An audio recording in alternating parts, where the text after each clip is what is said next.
Details of Diddy being abused at the Metropolitan Detention Center in New York have just come out, and allegedly Diddy had a nervous breakdown after being assaulted. Sources close to Diddy have confirmed that Diddy is allegedly thinking of harming himself, and with both Jay-Z and J.Lo being called as witnesses, Diddy is scared. According to a report from the Daily Mail, that's why Diddy had a breakdown. A person close to him apparently said, quote, "Spending the holidays behind bars was a nightmare for him." If we're to believe all this, Diddy had a meltdown in his cell and begged the guards to take him to the hospital for observation, but they refused. This same friend or person told the Daily Mail, quote, "He eventually managed to calm himself down with the meditation technique he's been using while he's been behind bars. It took him a few hours of deep breathing and focusing to get out of the bad space he was in, but he finally managed it." This isn't the first time Diddy's mental health has come into question while he's been at MDC. When he first arrived, he was on suicide watch, which the U.S. Department of Justice National Institute of Corrections describes as supervisory precautions taken for suicidal inmates that require frequent observation. Diddy's suicide watch was only temporary, though. He was housed in a special protective unit of the jail after that for the first few weeks of his stay. But Diddy right now is in Gen Pop, meaning general population, the place where majority of the inmates stay.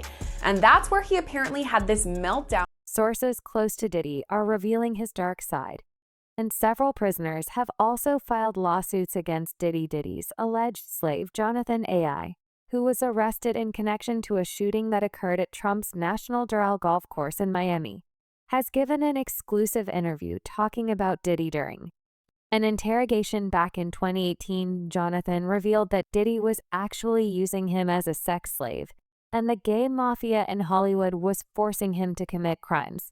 That makes sense, but you knowing Diddy personally, do you think it's possible he might take his life?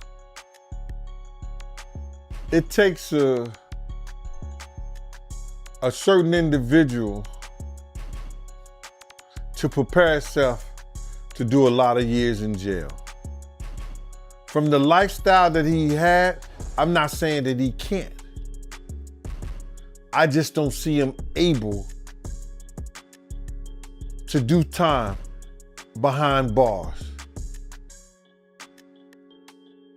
Maybe if he'd be in a camp type situation, that's a possibility. But based on the lifestyle and what he's done and what he's accomplished,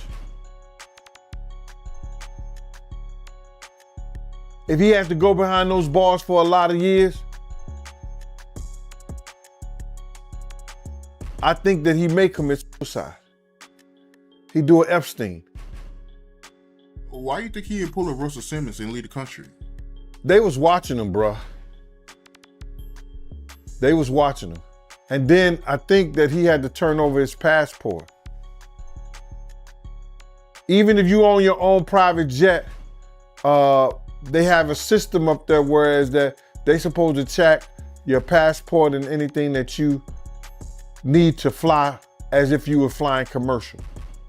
Another prisoner who has come forward with a lawsuit against Diddy is Cardello Smith.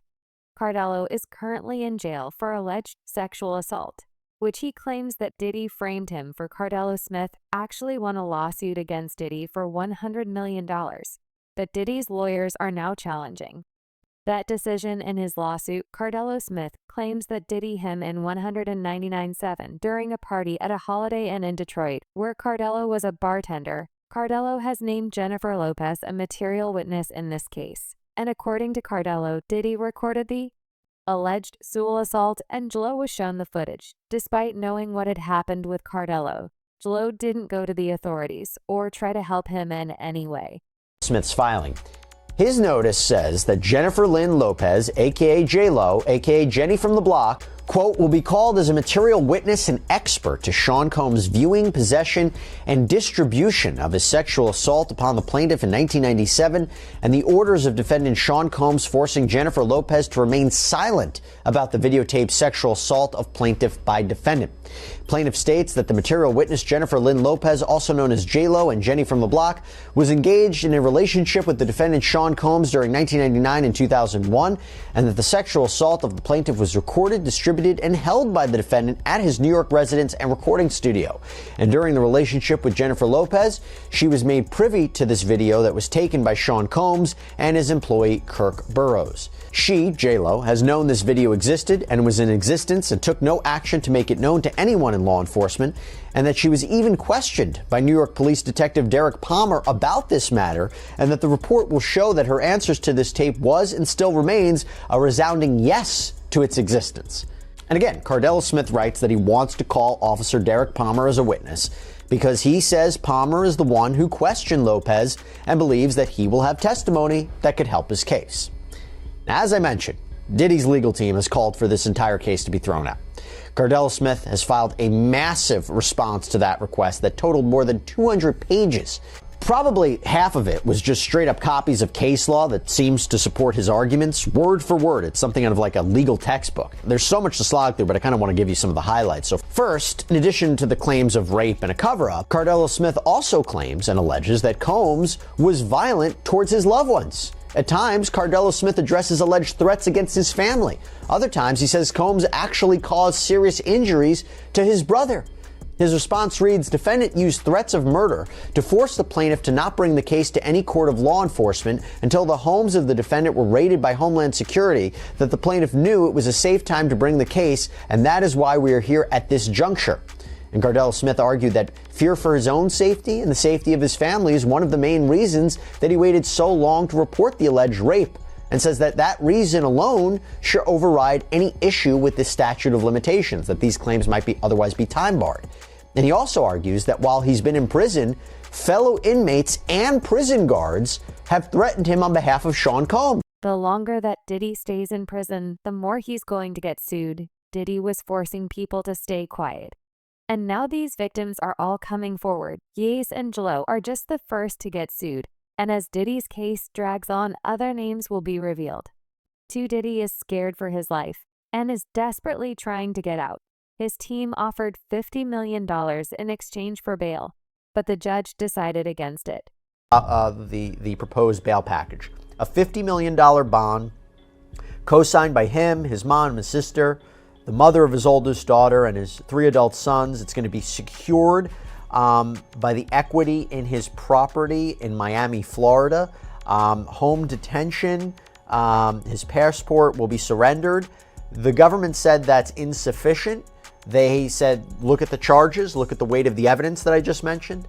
They said they have allegations that he and his associates were trying to tamper with witness testimony last year so that they wouldn't cooperate with the government. What do you take away about who has the stronger argument in terms of bail? Well, I think his counsel has done the best they possibly can. I think bringing him there voluntarily is very smart, starts them out on the right foot. But I think the last thing that you just mentioned, the interfering with witnesses. That's the allegation, yeah. Yeah, if that's true, or I should say, if there's real indicia that happened, I think that might tip the scales in favor of not letting him out pending trial, because I think, and you know this, I think judges take an extraordinarily dim view of that. And that might be the factor that tips the scale against him. But I think as far as a tactic, I think it was very smart to do what they did and to say, look, you know, he's here. You didn't have to track him down. He's got a real defense here. He's doing everything right, at least right now. I'm not sure it's going to be enough at the end of the day. Diddy is facing the consequences of his actions now, and he's scared of getting sent to Gen Pop Pete's. Don't last long in prison. And Diddy is used to a life of luxury. Gandil says that Diddy doesn't have what it takes to survive in prison, and he might actually decide to end his life rather than spend decades behind bars. Right now, Diddy is facing life in prison for the sex trafficking and racketeering charges against him. He's suffering the consequence, and I don't feel bad for him at all. Because people was trying to talk to him. People was trying to tell him. You couldn't pull him by the coat and let him know anything. You understand? They messed up the game, brother. When he put that shit out with them, money, power, respect, it ain't never been like that. It ain't never been like that. You got your respect in the street that gave you your power, that brought you your money. Totally different thing. He let that money, power, and respect go to his head, but he had it ass backwards. So do I care what happened? Nah. He got enough money to buy his way out of this. So we think. So when you look at that video of him pacing around and he's looking worried, and you knowing him, do you think it's possible that he might commit suicide?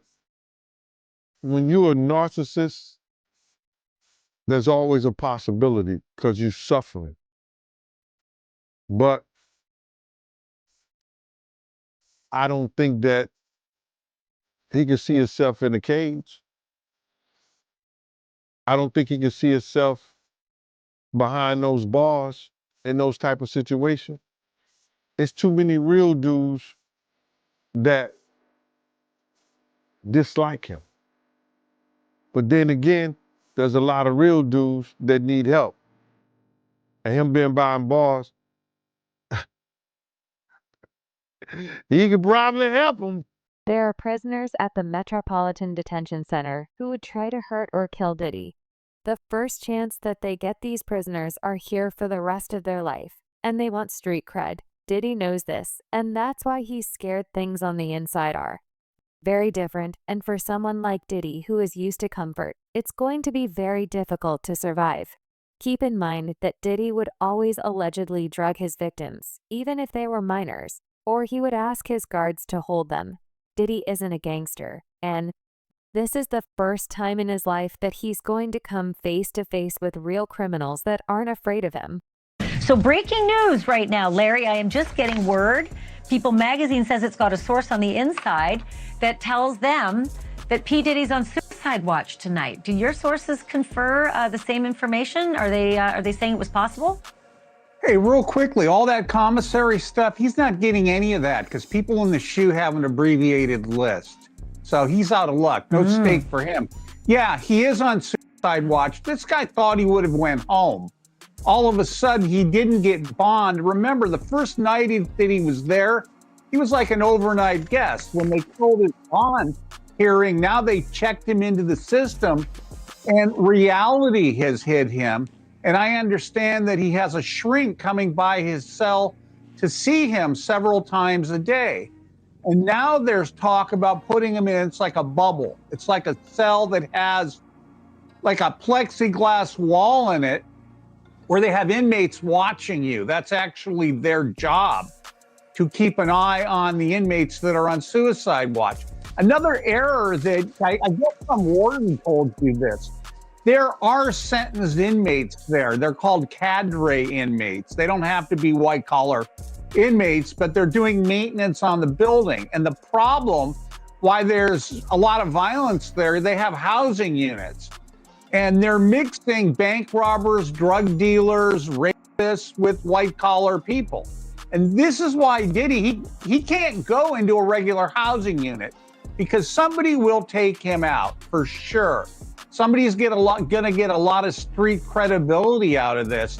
People that are doing substantial time that know they're never getting out, they'll just kill a guy, no questions asked.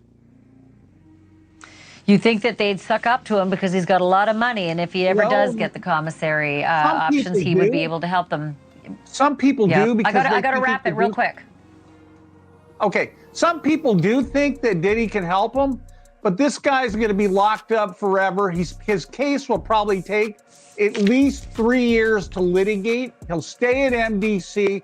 There's rumors that he wants to go to Essex County Jail in New Jersey because he doesn't like MDC. He's a Marshals inmate. There's no way they're going to transfer him back and forth, I don't know, several times a week, 6 Marshals to do it. Jersey. He's out. Jay-Z is worried about what could happen if he ends up like Diddy, so he's trying to crush the lawsuit filed against him. Jay-Z's legal team has requested multiple times for the judge to provide them with the victim's identity, but the judge has refused like Diddy J. Z has a history of violence, and if he's given the chance, there's a good chance he will threaten the victim. Even now, Jay-Z's legal team has been caught trying to bribe witnesses. Lawyers from Jay-Z's team showed up to the houses of victims dressed as FBI agents and even flashed fake badges. While maintaining he'd let the matter settle itself in court. But now in a new lawsuit, a Texas man is claiming Jay-Z's lawyers are bribing people to sue Busby and his law firm. This 13-page lawsuit was filed on January 3rd in Harris County, Texas, and the plaintiff in the filing is being represented by none other than Busby's law firm, who filed the suit on his behalf. Now, Jose Maldonado, who is the plaintiff in this suit, is suing Jay-Z's attorneys and his company, Rock Nation, but not Sean Carter, aka Jay-Z himself. According to the lawsuit, the defendants in this suit are Marcy Bryan Croft, her law firm MJ Legal, Rock Nation, and the law firm who is representing Jay-Z, Quinn Emanuel Urquhart and Sullivan. They allege the defendants conspired to obstruct justice by engaging in shadowy operatives to illegally get more than 24 current and former clients of Busby law firm to turn around and sue them. The suit claims Rock Nation is financing this alleged effort, while attorneys Marcy Croft and the law firm Quinn Emanuel are orchestrating this whole thing. According to the suit, the defendants' agents were pretending to work for the state of Texas and allegedly flashed fake badges, which the suit says wasn't very smart or careful, but also illegal. The suit states the defendants' agents offered as much as $10,000 to a former client to sue the Busby law firm, but the so-called agents were allegedly caught on audio tape red-handed.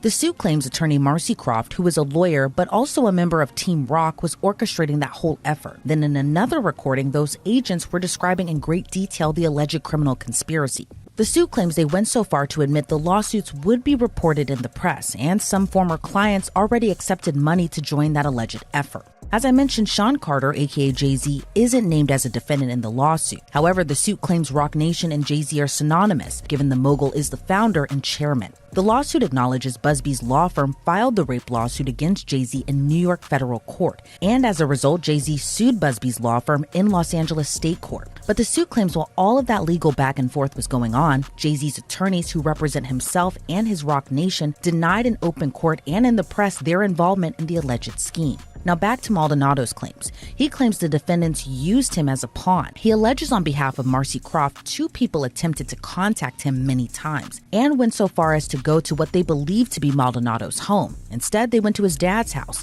and allegedly identified themselves as federal officers. After realizing they were at the wrong home, they continued to contact Maldonado, and Maldonado claims they were pushy. Once they got in touch with him, he claims those individuals said they were with the state and they were putting together a lawsuit on behalf of Marcy Croft and the company she worked for. The suit alleges Croft said she would assign Maldonado's case to someone who could get him a lot of money. Instead, Maldonado contacted the Busby law firm, and now they're suing for solicitation and civil conspiracy.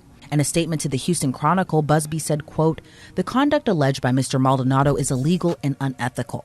We know investigators have gone all over the United States illegally contacting our former clients to try to entice them with money to sue our firm. According to Mr. Maldonado, we now know who is behind this effort. We won't be intimidated nor deterred in our important work. I expect more lawsuits will follow as we continue to hear former clients report this egregious conduct," end quote. But Marcy Croft fired back against the allegations, saying the lawsuit reeks of desperation. She also told the Houston Chronicle, quote, "For over 25 years, I've dedicated my career to exposing and dismantling networks of fraud and manipulation. I didn't ask to be a part of this fight, but now that he's dragged me into it, he should know that I'm not someone who backs down. Mr. Busby should be worried. Truth and justice are on my side, and I have every intention of holding him accountable." Former federal prosecutor Nima Rahmani says that he expects many more names to be brought forward in connection to Diddy in the coming days.